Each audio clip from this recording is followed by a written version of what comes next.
Bismillahirrahmanirrahim. Assalamu alaikum dear students. I am Dr. Namra and today I'll teach you about research process. Before going to discuss research process, first of all we have to discuss research paradigm. There are three research paradigms: positivism, interpretivism, the other name is constructivism, and pragmatism. The positivism deal and believe in acquisition of knowledge through scientific methods. The philosophy behind this perspective, it believes in scientific truth, experimentation, facts, objectivity. The ontology of this paradigm is reality is tangible, epistemology is gaining knowledge, and methodology is quantitative. Basically quantitative paradigm of research है जिसको positivism जो इसको हम कहते हैं approach है, और इसके अंदर जो फिलॉसफी है वो ये है कि हम नॉलेज को जो कहते हैं एब्सोल्यूट रियलिटी क्या है, उसके लिए हम for the sake of knowledge हम रियलिटी को फाइंड आउट करने के लिए हम नॉलेज गेन करते हैं. ठीक है. जो सेकंड वन है वो इंटरप्रेटिविज्म है, जिसके पीछे जो फिलॉसफी है, it is a philosophical perspective interested in finding the ways in which humans being individually or collectively interpret or construct in social context. The ontology is multiple realities. Realities are context bound, and the epistemology is subjective knowledge. Methodology is qualitative. This one is a qualitative research paradigm. इसके पीछे जो है philosophy क्या है कि इसमें multiple realities को हम देखते हैं. ठीक है. क्वालिटेटिवली यानी हम इंटरप्रिटेशन की फॉर्म में हम कलेक्ट करते हैं, इंटरप्रेट करते हैं इंफॉर्मेशन को और रिसर्च कंडक्ट करते हैं, और सब्जेक्टिव नॉलेज होता है हमारे पास. ठीक है. और जो प्रैग्मेटिज्म जो अप्रोच है, it is a mix combination, और इसकी मेथोडोलॉजी भी मिक्स है, क्वालिटेटिव प्लस क्वांटिटेटिव मेथोडोलॉजी है रिसर्च की, और it combines both the positivism and interpretivism. It is concern with practical issues.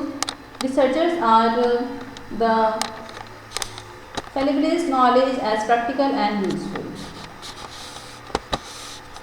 This research paradigm, this is a graphical form. आपको नज़र आ रहा है कि पॉजिटिविज्म में क्वांटिटेटिव पैराडाइम है, इसमें हम इंटरप्रिटेशन करते हैं और इंटरवेंशन होती है, नॉन इंटरवेंशन होती है. इंटरवेंशन जैसे मैंने आपको बताया था कि एक्सपेरिमेंटल रिसर्च में होते हैं, हम एक कंट्रोल और एक्सपेरिमेंटल ग्रुप होता है, हम एक्सपेरिमेंटल ग्रुप को हम इंटरवेंशन या ट्रीटमेंट देते हैं. ठीक है. अगर फर्दर उसके डिफरेंट टाइप्स एक्सपेरिमेंटल में वो आप इसको जब फर्दर डिटेल डिस्कस करेंगे, स्टडी करेंगे, फिर आपको पता चलेगा. नॉन इंटरप्रिटेटिज्म में और नॉन इंटरवेंशन जो होता है इसमें डिस्क्रिप्टिव होता है, इसमें कॉजल कंपैरेटिव होता है, इसमें हम रिलेशनशिप को मैंने आपको बताया था, रिलेशन हम पॉजिटिव नेगेटिव देखते हैं और नेचुरल सेटिंग में हम इसको ऑब्जर्व करते हैं विदाउट एनी मैनिपुलेशन.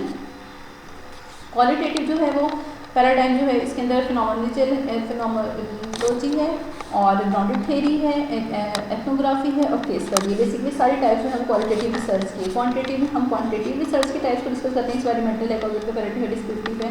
जबकि क्वालिटेटिव में हम उसके जितने भी पैराडाइम है, जितनी भी उसकी मेथड्स हैं हम उसको डिस्कस करते हैं. इसमें मैंने आपको पहले बताया हिस्टोरिकल है, एथनोग्राफी रिसर्च है, केस स्टडी है जिसमें हम जो है वो लिविंग नॉन लिविंग पे करते हैं, ग्राउंडेड थ्योरी है, एथनोग्राफी हम कल्चरल स्टडी पे करते हैं, फिनोमेनोलॉजी में हम किसी फिनोमेना पे स्टडी करते हैं. ठीक है. हिस्टोरिकल जो है दो तरह के हो सकते हैं, इसमें लॉन्गिट्यूडनल हो सकते हैं, ओवर द टाइम पीरियड आप सेम ग्रुप पे कर रहे हो, और क्रॉस सेक्शनल जो है वो सेम सैम्पल जो ऑब्जर्व कर रहे हो डिफरेंट पॉइंट्स पे डिफरेंट सिचुएशंस में. और प्रैग्मेटिज्म जो है ये मिक्स मेथड है, इसमें एक्सप्लेनेटरी, एक्सप्लोरेटरी और ट्रायंगुलर मेथड जो है वो यूज़ किया जाता है. ठीक है जी. अब हम रिसर्च प्रोसेस की बात करते हैं. बेसिकली जो रिसर्च प्रोसेस है वो 8 स्टेप्स पे जो है वो बेस करता है. सबसे पहले जो स्टेप है हमारे पास, इसमें ये होता है कि हम फॉर्मुलेट करते हैं रिसर्च प्रॉब्लम. हम आइडेंटिफाई करते हैं कि रिसर्च प्रॉब्लम हम देखते हैं कि अगर आप किसी क्लासरूम लेवल में बीइंग अ टीचर आप देखते हैं कि आपको प्रॉब्लम्स फेस करनी पड़ रही है, आप ऑब्जर्व कर रहे हैं अपनी सिनेरियो में, अपनी सोसाइटी में, एज में, तो आप आइडेंटिफाई करते हैं. सबसे पहला जो स्टेप होता है वो फॉर्मुलेट करते हैं या आइडेंटिफाई करते हैं रिसर्च प्रॉब्लम को. ये फर्स्ट और इम्पॉर्टेंट स्टेप होता है इस रिसर्च प्रोसेस का, और जिसके थ्रू अपनी डेस्टिनेशन तक आप पहुँचते हैं. इसमें आप प्रॉब्लम आइडेंटिफाई करते हैं, स्पेसिफिक क्लियर आपके पास ऑब्जेक्टिव्स होने चाहिए. उसके लिए आपने देखना है कि कितना टाइम लगेगा आपको इस रिसर्च को कंडक्ट करने के लिए, क्या एक्सपर्टीज़, कौन सा नॉलेज आपको चाहिए, कौन सा आप इसके लिए डिज़ाइनिंग है, इसके लिए अपनी रिसर्च के लिए अपने सुपरवाइजर क्या होना चाहिए, कौन सी स्टैटिस्टिकल टेक्निक होनी चाहिए. ठीक है. फिर सेकेंड नंबर पर हम रिसर्च डिज़ाइन को सिलेक्ट करते हैं. The main function of research design is decide to describe, justify and explain how you will find answers of your research questions, and it should be logical and justifiable. Before collecting evidence, it is important to design nature of evidence required. It should be valid, workable and manageable. तो ये research design होना चाहिए। Third one जो है वो हमारे पास constructive instrument of for data collection, यानी थर्ड स्टेप पे हम डाटा कलेक्शन टूल सिलेक्ट करते हैं। तो सबसे पहले हमने रिसर्च डिज़ाइन में सिलेक्ट कर लिया कि हमने क्वालिटेटिव रिसर्च करनी है या क्वांटिटेटिव करनी है या मिक्स मेथड अप्रोच यूज़ करनी है। उसके बाद हम डाटा कलेक्शन की तरफ आते हैं कि हमने किस तरह से डाटा कलेक्ट करना है। बेसिकली हमारे पास दो तरह के टू टाइप्स होती हैं, टू मेजर अप्रोचेज होती हैं to collect the data. One of them is the primary data and the other one is secondary data. Primary data में ये है कि आप डायरेक्ट अप्रोच करते हो, ठीक है, लाइक मैं ऑब्जर्व कर रही हूँ, आप डायरेक्ट किसी को ऑब्जर्व कर सकते हैं नेचुरल सेटिंग में या डिफरेंट सिचुएशन में, डिफरेंट उसके बिहेवियर अपने ट्रेड्स देखने, जो भी चीज़ का आपने एम्फसाइज करना है आप उसको ऑब्जर्व कर सकते हैं, ठीक है। स्टूडेंट्स के आपने पर्सनैलिटी ट्रेड्स, बिहेवियर मॉडिफिकेशन देखनी है, स्टेप्स देखनी है, तो डिफरेंट सिचुएशन में आप उसको स्टडी कर सकते हैं, ऑब्जर्व कर सकते हैं। तो ये प्राइमरी डाटा कहलाता है कि आप डायरेक्ट उसको अप्रोच कर रहे हो, उसके लिए आप इंटरव्यू कंडक्ट कर सकते हैं, क्वेश्चन यूज़ कर सकते हैं, तो ये आपका प्राइमरी डाटा कहलाता है। सेकेंडरी सोर्स जो है, सेकेंडरी डाटा बेसिकली इसमें आप इनडायरेक्ट होते हैं, आपका डायरेक्ट सोर्स मौजूद नहीं होता। लाइक मैं किसी पास्ट इवेंट पे कर रही हूँ या पर्सन पे कर रही हूँ जो नहीं है यार, या फिर मैं किसी ऐसे पास्ट कोई नॉन लिविंग थिंग पे कर रही हूँ जो माजी में बहुत ज़्यादा इंपॉर्टेंस है या अभी भी उसकी इंपॉर्टेंस है, तो वो आप ऐसा करते हो। उसके लिए आपको नॉलेज गेन करने के लिए आपको articles, reviews, books, journal, magazines इसकी ज़रूरत पड़ती है डाटा कलेक्शन के लिए, क्योंकि आप डायरेक्ट उसको अप्रोच नहीं कर सकते हो। किसी पास पर्सन को हम डायरेक्ट अप्रोच करके उसका इंटरव्यू नहीं ले सकते, तो इसके लिए आपको सेकेंडरी सोर्स पे रिलाई करना पड़ता है। तो बेसिकली फिर हम कंस्ट्रक्शन ऑफ इंस्ट्रूमेंट में हम देखते हैं कि सबसे इंपॉर्टेंट चीज़ हमारे पास डाटा कलेक्शन टूल आ जाती है। क्वालिटेटिव रिसर्च में हम इंटरव्यू करते हैं, हम ऑब्जर्व करते हैं, फोकस ग्रुप इस तरह के स्टडी कंडक्ट करते हैं डाटा कलेक्शन के लिए। और क्वांटिटेटिव में बेसिकली हम सर्वे मेथड यूज़ करते हैं, क्वेश्चनर यूज़ करते हैं, रेटिंग स्केल यूज़ करते हैं, एक्सपेरिमेंट मेथड जो है उसको यूज़ करती हैं। थर्ड पे हमारे पास फिर आ जाता है fourth one step is the selecting of sample. फिर हमारा जो नेक्स्ट प्रोसेस है रिसर्च का वो इम्पॉर्टेंट ये है कि हमने कौन सी रिसर्च के लिए हमने कौन सा सूटेबल सैम्पल जो है वो सिलेक्ट करना है, ठीक है। दो तरह की हमारे पास सैम्पलिंग है, तो एक प्रोबेबिलिटी सैम्पलिंग होती है, एक नॉन प्रोबेबिलिटी सैम्पलिंग होती है। क्वांटिटेटिव रिसर्च में हम प्रोबेबिलिटी सैम्पलिंग यूज़ करते हैं, नॉन प्रोबेबिलिटी सैम्पलिंग हम क्वालिटेटिव रिसर्च में यूज़ करते हैं। तो फिर हमारा selection of the sample is an important step, the fourth step in a research process. A researcher adopts any of the sampling techniques suitable to research purpose। आपने क्या देखना है कि पॉपुलेशन सिलेक्ट कर ली, सबसे पहले आपने पॉपुलेशन सिलेक्ट करनी है कि कौन से type group of study interested participant हैं, आपके स्टूडेंट्स हैं, टीचर्स हैं, किस पर आपने रिसर्च करनी है। उसके बाद फिर आपने सैम्पल सिलेक्शन की तरफ आना है। सैम्पल सिलेक्ट करने के लिए आपकी प्रोबेबिलिटी या नॉन प्रोबेबिलिटी दोनों में से कोई एक सिलेक्ट करनी है टाइप। दोनों के आगे फर्दर फोर टाइप्स हैं, लेकिन आपने कोई एक स्ट्रेटजी, एक सैम्पल टेक्निक जो है वो यूज़ करनी है, सिलेक्ट करनी है according to the nature of your research. 5 पे देखिए रिसर्च प्रोसेस में क्या है, प्रपोजल हम बनाते हैं। Research proposal is the overall plan, it is an outline of the entire research process that gives a reader summary of the project, it provides a description of the intended program, it tells us what you are proposing to do, यानी हमारे objectives क्या हैं वो clear होने चाहिए। सबसे पहले हमारे ऑब्जेक्टिव जनरल और स्पेसिफिक, फिर what you plan to proceed, यानी हमारी मेथडोलॉजी क्या है, मेथडोलॉजी क्लियर होनी चाहिए हमारी सारी। फिर हम सेटिंग द स्टडी, हम कहाँ स्टडी कंडक्ट करने जा रहे हैं, हमारा लोकेशंस क्या है, डिफरेंट एरिया को आपने हाईलाइट करना है जहाँ पे भी आप अपनी स्टडी कंडक्ट कर रहे हो, अपनी जहाँ पे आपकी कम्युनिटी है, जो आप जहाँ पे रहते हैं। फिर रिसर्च इंस्ट्रूमेंट आप उसके लिए कौन सा यूज़ करेंगे, स्टैंडर्डाइज इंस्ट्रूमेंट यूज़ कर रहे हैं या आप उसके लिए जो है वो उसको खुद से आप सेल्फ क्रिएट कर रहे हैं उसको, ठीक है, सेमी स्ट्रक्चर बोलते हैं। फिर सैम्पल साइज आपका क्या है, सैम्पल सिलेक्शन आपने कैसे की है, ये सारे स्टेप बाय स्टेप आप रिसर्च प्रोसेस में बताते हैं। प्रॉब्लम्स एंड लिमिटेशंस क्या हैं और प्रपोज टाइम फ्रेम, यानी कितने टाइम पीरियड में आप रिसर्च को कंडक्ट कर लेंगे। फिर डाटा कलेक्शन आ जाता है कि फिर आपने किस तरह से डाटा कलेक्ट करना है। आपने सैम्पलिंग टेक्निक यूज़ करने के बाद आप देखते हैं कि जी आपने टारगेट पॉपुलेशन, लाइक मैं कहती हूँ कि मैंने पब्लिक स्कूल्स पे काम करना है, सेकेंडरी स्कूल्स पे काम करना है, तो सेकेंडरी स्कूल मेरे एरिया में जितने होंगे पहले मैं उसको लिस्ट करूँगी कि जी मेरे एरिया में इतने पब्लिक स्कूल हैं, उसमें से मैं अगर बहुत ज़्यादा हैं, लाइक वो मोर देन 200-300 हैं, तो मैं इतने ज़्यादा तो नहीं, बीइंग अ रिसर्चर आप इतने ज़्यादा तो कोई अप्रोच नहीं कर सकते, तो मैं उसमें से सिलेक्ट करूँगी कि मुझे 50 या 20 या 30 कोई फिगर मैं उसमें से सिलेक्ट करूँगी कि मुझे 30 स्कूल में से डाटा कलेक्ट करना, तो वो जो मैंने सिलेक्ट किया होगा ना आउट ऑफ एंटायर पॉपुलेशन, वो मेरी टारगेट पॉपुलेशन आ जाएगी। उसके बाद फिर processing and displaying data.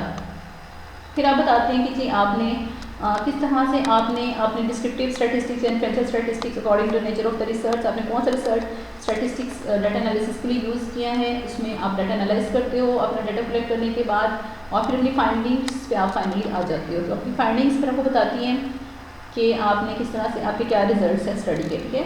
Different आप प्रोसेस कर सकते हो, कंटेंट एनालिसिस होता है क्वांटिटेटिव डाटा के लिए, मतलब डिफरेंट यूज़ किए जा सकते हैं सॉफ्टवेयर। क्वालिटेटिव में वो कह रहे हैं कि कंटेंट एनालिसिस आप करते हो, और इसी तरह से SPSS सॉफ्टवेयर होता है क्वांटिटेटिव का, डाटा को एंटर करके उस पर आपको वो रिजल्ट देता है। अगर डिस्क्रिप्टिव आपको चाहिए परसेंटेज फ्रीक्वेंसी कॉलम्स में, ये जिस तरह से भी वो आपको रिजल्ट्स देता है। फिर इन्फ्लुएंशियल के भी आपने टी-टेस्ट लगाना है, नोवा टेस्ट लगाना है, वो आप SPSS के थ्रू जो है वो टेस्ट सीख सकते हैं।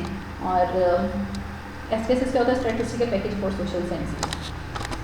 लास्ट स्टेप जो है राइटिंग का रिसर्च रिपोर्ट। फिर आप फाइनल अपनी फाइंडिंग्स लिखते हैं, ठीक है, अपनी रिसर्च रिपोर्ट कि आपने जो आप डिसर्टेशन जब किसी को भी आप लिख रहे हैं, आप उसको फाइंडिंग उसको कंपाइल करते हैं। तो लास्ट स्टेप होता है फिर रिसर्च प्रोसेस का, जिसमें आप ओवरऑल अपनी बताते हैं कि आपने क्या एक्सप्लोर किया, क्या आपके कंक्लूजन से ड्रॉ यानी फिर आपके कॉन्सिक्वेंसेस क्या थे और आपकी फाइंडिंग्स क्या थी, ठीक है। सर 3 मेन स्टेप होते हैं प्रीलिमिनरी, यानी फर्स्ट आप उसका आपका स्टार्ट आपको अच्छा होना चाहिए, मेन बॉडी क्या है, और अपेंडिक्स में आपके रेफरेंसेस आ जाते हैं।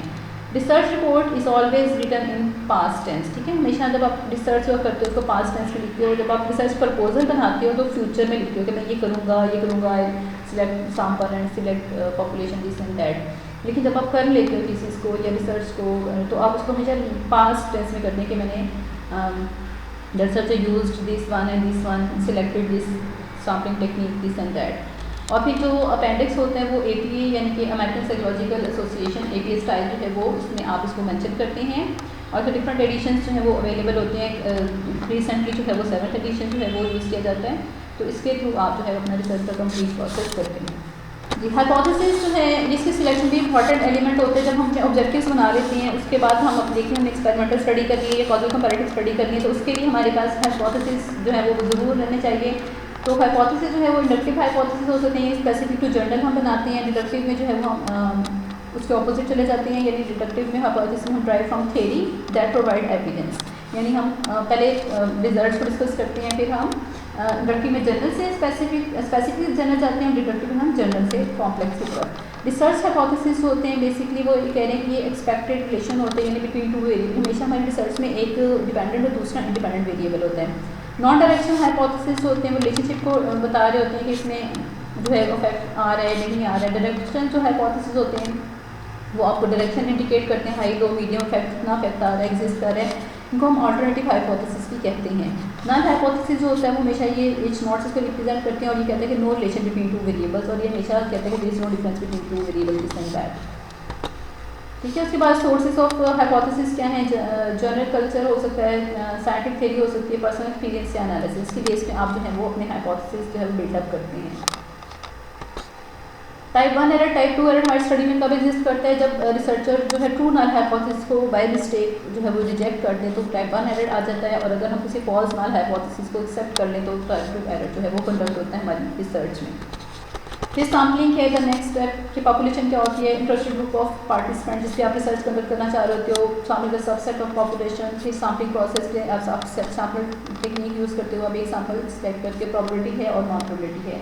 प्रोबेबिलिटी में आती है रैंडम, सैम्पलिंग टेक्निक है स्ट्रेटिफाइड है, क्लस्टर है, सिस्टमैटिक है, या डबल उसको कह सकते हैं सैम्पलिंग टेक्निक। और इसके अलावा नॉन प्रोबेबिलिटी में आती है कन्वीनियंस, पर्पसिव, कोटा और snowball. These are the types of probability and non-probability sampling. I have also mentioned all this sampling in a detail. तो ये हमारे पास probability sampling की आ जाती है, ये हमारे पास नॉन probability sampling जो है वो टेक्निक आ जाती है, ठीक है। आप इसको देख सकते हैं कन्वीनियंस है जो आपकी अप्रोच में होती है, पर्पस जो किसी खास मकसद के लिए या इंटरव्यू को डिलीट करने के लिए, कोटा जिसमें आपके पास मुकर्रर कोटा होता है, स्नोबॉल जिसमें आप रेफर करते हो, ठीक है। These are the types of snowball and non-probability sampling. Thank you so much. Allah Hafiz.